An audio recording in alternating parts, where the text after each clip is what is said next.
RonPaulInstitute.org is really making waves with the syndicated columns that I see in newspapers all over the country. They're doing syndicated radio vignettes that are on many of these same stations.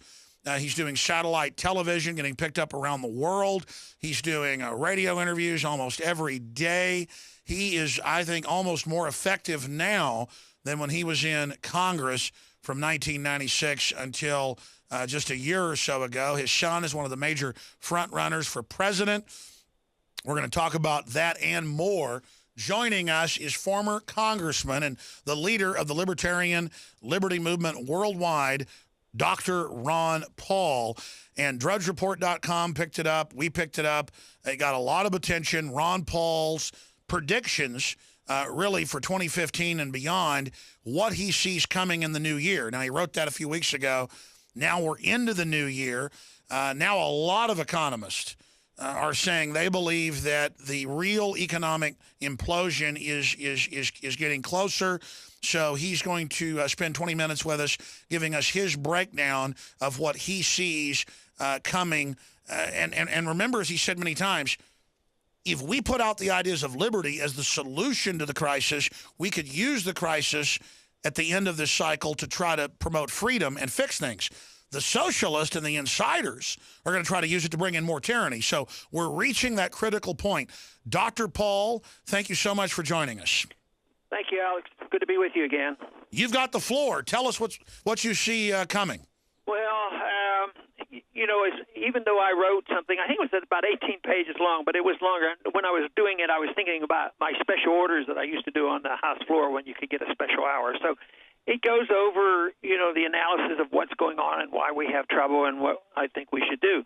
But actually, the motivation for me to start to write it was just to write something much shorter and talk about the crisis in the inner city, the militarization of our police, the abuse of our civil liberties. At the same time, the demands of the inner cities, because I sympathize with those who are on the receiving end of the militarization of the police. At the same time, those individuals in the inner city are, they have been used to an entitlement mentality, and it just serves their interest to demand more and more, and then we end up in a conflict. Each side has different demands. I think each side are wrong to a degree, but I certainly think that the big issue of the inner cities, and I mentioned in my paper that this has been going on for a long time. I think it was even in the 60s, the riots we had in the 60s had a lot to do with the inner cities and the poverty in the inner cities. Everybody agrees there's poverty there, but some people think, well, we need more government transfer programs, which I don't agree with, but we need to understand first that we protect civil liberties for everybody equally. At the same time, we have to understand poverty. Then you have to get into economic policy. You have to get into the Federal Reserve, the destruction of the currency, the destruction of the middle class, and why the welfare state ends up getting the very wealthy people in charge of the distribution of wealth. So I've always maintained that welfareism, the principle is so bad, but it's accepted by the far left and the people who want something for free, but they don't get anything, because the people who are really in charge, the bankers in the military-industrial complex, they get in charge, and they use that principle to their benefits. And I think that's the mess that we're in today, because the cities are getting poorer, the middle class is being eliminated, and there's these constant demands. And I think it's because we've lost our way in the understanding of what personal liberty is all about, and property rights, and sound money, and all the things I've talked about for so long. So I saw the big debate between the militarization of the police and the people who are on the receiving end and the poverty in the inner city as a consequence of a lot of ignorance as far as what is good economic policy and what true liberty is all about. I mean, true liberty doesn't mean that you get what you want and you demand it and that you're entitled to it. That has nothing to do with liberty. That represents a violation of liberty.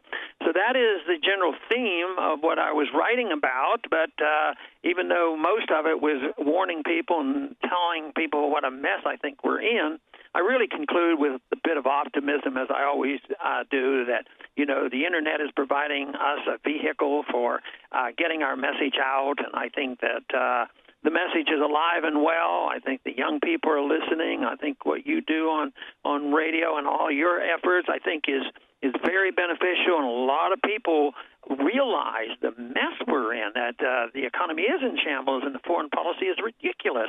So they're looking for answers, and I believe the freedom movement provides those answers. Well, and certainly we've predicted what's coming. You've written books on the subject. We know how this works. We're not rocket scientists. This has happened hundreds and hundreds of times in history, or even more, hundreds of times in different countries just in the last few hundred years. Going back to your essay that's at ronpaulinstitute.org, we posted it at Infowars.com as well. Inner city turmoil and other crises, my predictions for 2015. I want to get into some of those other crises, but you know I've always been a nonpartisan constitutionalist, but I have supported libertarians who run as Republicans or Democrats, and have supported you and your son and others against statists. But the Democrats, I think, really have sunk to a new low with their open fanning of racial division, of anti-police garbage that isn't meant to reform police, but meant to create a balkanization and really to Democratic-connected groups out singing Deck the Halls with Dead Cops. I mean, we have these videos, really vicious provocations that if libertarians did anything like this, we'd be arrested. And I know you're familiar with this. What do you think the attempt is there? We know unemployment's doubled for blacks under Obama. We know collectivism has hurt them more than anybody. Is this a desperate attempt to just distract and make it racial or scapegoat the police? Because I'm a critic of the police state, as are you, but not of just scapegoating the individual police. No, and the far left likes dishevel, and they like the discord, because then they figure that they can promote their programs. Just like I said, the inner city is a mess, so they're arguing that the $16 trillion we've spent in the past 50 years on trying to get rid of poverty, starting with LBJ, they figure $32 trillion would do the job. But no, I think they're provocateurs, and I think they're small, but they do get the crowds riled up, and they sort of, I think the Al Sharptons of the world are. I think one suggestion I had made is, there's going to be a mess. There is a mess. People ought to understand the Second Amendment, and they ought to make sure that they, pay attention to the false promises of the Al Sharptons of the world. And that is why, the people, if you and I talk about this, we can get on the receiving end. Blaming blacks and all that kind of stuff.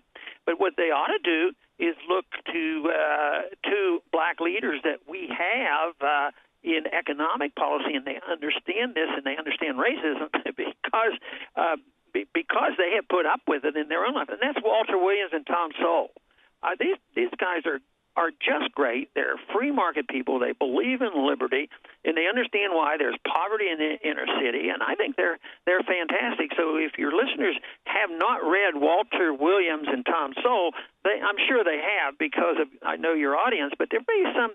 I think it's really worthwhile looking at what they say, rather than believing that Al Sharpton talks for people. And he just aggravates things, and of course, that generally what happens, they go in there and just stir up more trouble. Sure. Let's elaborate briefly on that and then get into some of the other warnings and crises you see getting worse in the new year. And then I want to talk about the economy with you, and then the election coming up and more. Again, former Congressman Ron Paul of ronpaulinstitute.org is our guest. Amazing analysis, amazing essays and articles there every day, videos every day at ronpaulchannel.com. Specifically, you were alluding to the Second Amendment as a good thing to maintain order if society breaks down. Undoubtedly, I think the Democrats would like to start a limited civil war in this country. Can you elaborate on your statement about the Second Amendment's role in any type of societal breakdown? I was thinking about, in the midst of the problem up in Ferguson, what would I do if I lived there and I had a store? I mean, it just makes no sense for the people who feel like they've been mistreated and they want to strike out against white people and the establishment, they go and destroy buildings that are owned by black people, their neighbors, the people who make a living there. They'll go and bust up their windows. So it made no sense. But it seems like there wasn't this understanding that they have a right and they should be defending their property. So, if you really had an understanding of the Second Amendment, whether you were in Ferguson or wherever, if people started breaking in and you see people jumping in and out of the broken windows and hauling off their loot, it seems to me like maybe some of that could have been averted by just somebody having a right to defend themselves, and that means the use of the Second Amendment. But evidently, that was not done. I guess maybe the rules are too strict in places like this and in the cities. So I think there would be less of it if they knew that they were likely to be shot at if they broke into somebody's Well, no building. kidding. You try to burn down my house or business, you're going to get shot, and that's not because I'm looking for trouble. That's the normal behavior. And in areas where people act like that, you don't have looting and robbing like this because folks would end up pushing daisies and not be on the green side. Ron Paul, moving quick in the 6-7 minutes we've got left with you here today. I want to get into more of your predictions, but shifting gears back to Obama himself.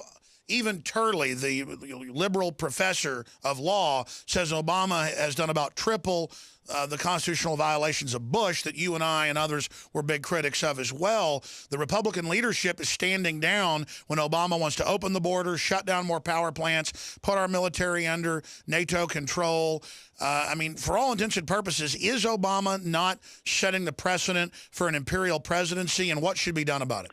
Well, he's continuing it, but that's been going on for so long. I mean, we could go back and study Woodrow Wilson. Sure. He was no saint, and even though some of that stuff, our government's backed off after Wilson was out of office and after he died, but the process has continued. We haven't really had a constitutional president in a long, long time. So whether it was Bush and Obama's just building on this. Executive order's been around for a long time. We've been going to war with executive orders and without declarations. We have a monetary system that can bail out everybody, not only in the United States and our corporations, but worldwide. Trillions and trillions of dollars, and that's not done with approval. I think the Congress is totally derelict in their responsibility because they allow it to happen. And policies come, and the Fed does what they please. There's no limits on which friends they can bail out. So it is a process, and yes, he's an imperial president, but he's just following in the footsteps of others. And he had especially been bad on the curtailment of freedom of speech. You talk about all this talk about what was going on in France. I wish they would deal with, what is going on in this country, because Obama's been known to put people in prison if they don't reveal their sources, and so it's freedom of speech is being attacked here as well. Well, that's right. On the heels of this so-called ISIS hack that's now been traced back to Maryland and U.S. sources, just like the North Korea hack was fake. Now Obama, AFP reports, has renewed push for cybersecurity and restricting internet freedom.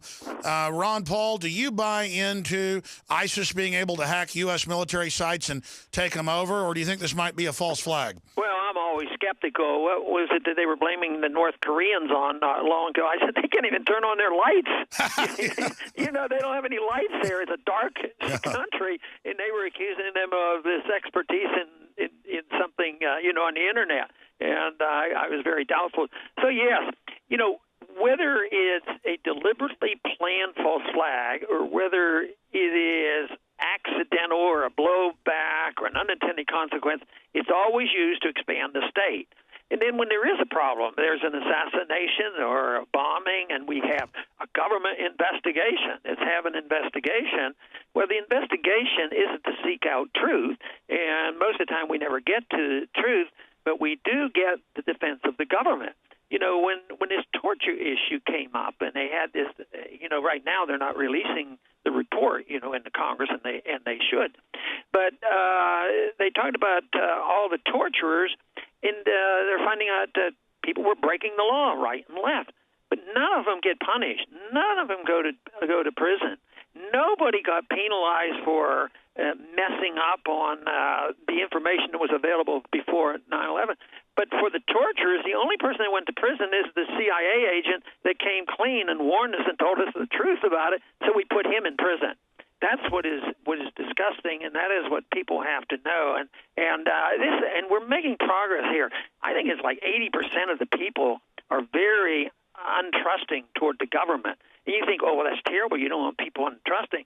Yeah, but if the government is not taking care of us and protecting our liberties, if the people are waking up and all of a sudden saying, hey, we can't really rely on the government to tell us the truth, that means they have to seek the truth someplace else, and hopefully we all can provide that for them.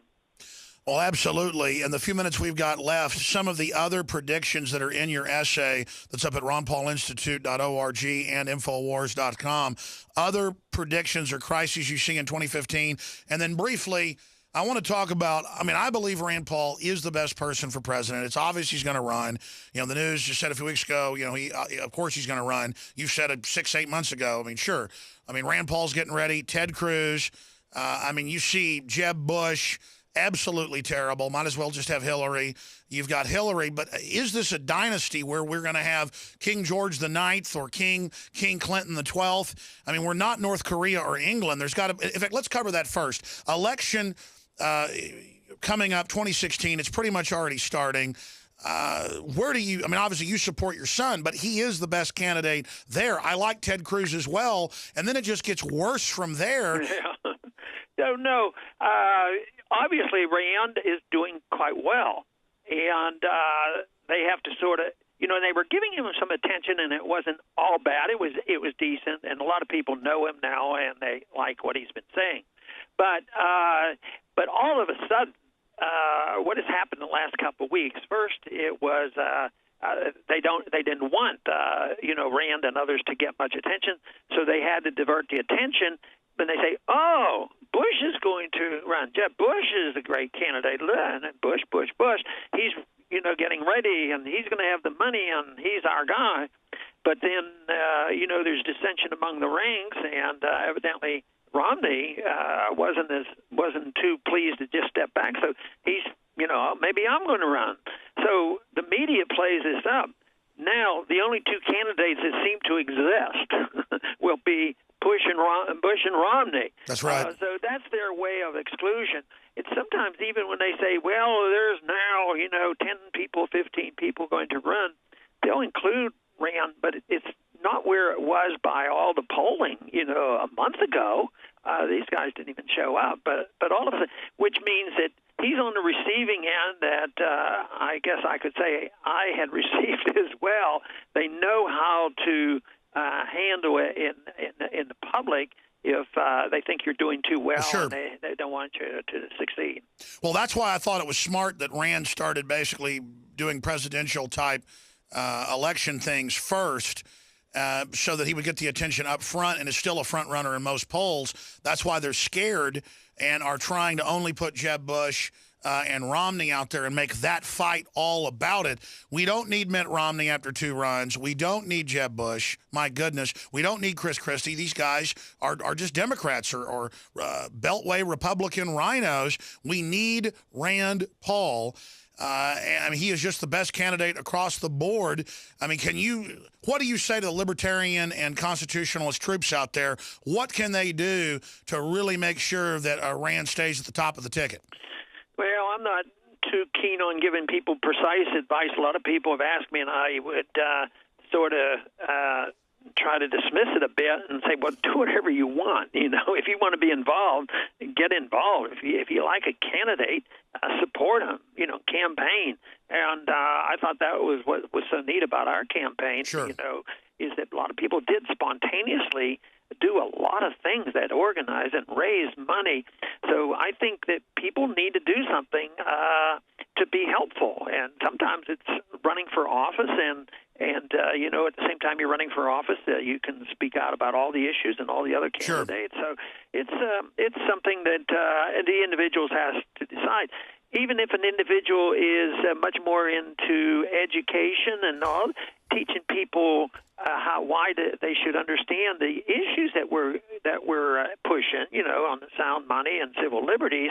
That, to me, is very important. You have to change people's Absolutely. attitudes, and that would help a person like Rand as well. Ron, you've got to go. You're already over. Right. I want to get any other just quick predictions, but please say to Rand, just my layman advice, do what Ted Cruz is doing, attacking Jeb Bush and attacking Romney as squishy middle, because that's what we need to keep him at the top. From my view, he needs to come out in a classy way, obviously, and point out how bad Jeb Bush is, point out how bad Chris Christie is, point out how bad Romney is compared, or they are going to really try to push him to the back. Anything else you think is important for 2015 to warn people about? No, other than the fact that I think our economic crisis is going to continue. It's going to get worse during this year. It's not going to get better. The government is going to try to play it up that things are getting better. I think our foreign policy is going to continue. I think it's very, very dangerous. And this country has to face up to the fact that it's bankrupt. If it doesn't, things are going to get much worse before it gets better. RonPaulInstitute.org. Thank you so much. Okay. Godspeed. Very good. Thanks. All right, there he goes, ladies and gentlemen. Ron Paul joining us for the last 25 minutes or so. Exclusive, intense, in-depth, real question interview. Rand Paul is the best. I trust him. I've known him for, gosh, I can't believe it's 18, 19 years. 19 years. And he's the guy for president.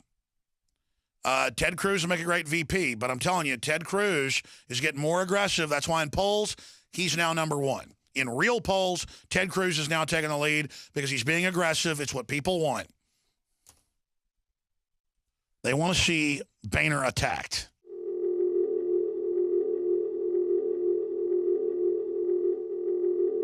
Hi, I'm Dr. Edward Group. Today I'd like to talk about the war on women. You've experienced and heard about the benefits of super male vitality. Now, the new formula has arrived. Introducing the new Super Female Vitality. I have specifically designed this formula to help the body naturally regulate itself without the use of artificial hormones. Key ingredients chosen from the highest quality sources. Each of these ingredients works synergistically with the female body in order to maximize overall vitality. You've heard the reviews and the feedback on how the original Super Male Vitality has revitalized relationships. Now, both the man and the woman can have the revitalization in their own bodies with Super Male Vitality and Super Female Vitality. Secure your Super Female Vitality today from our limited stock at InfoWarsLife.com.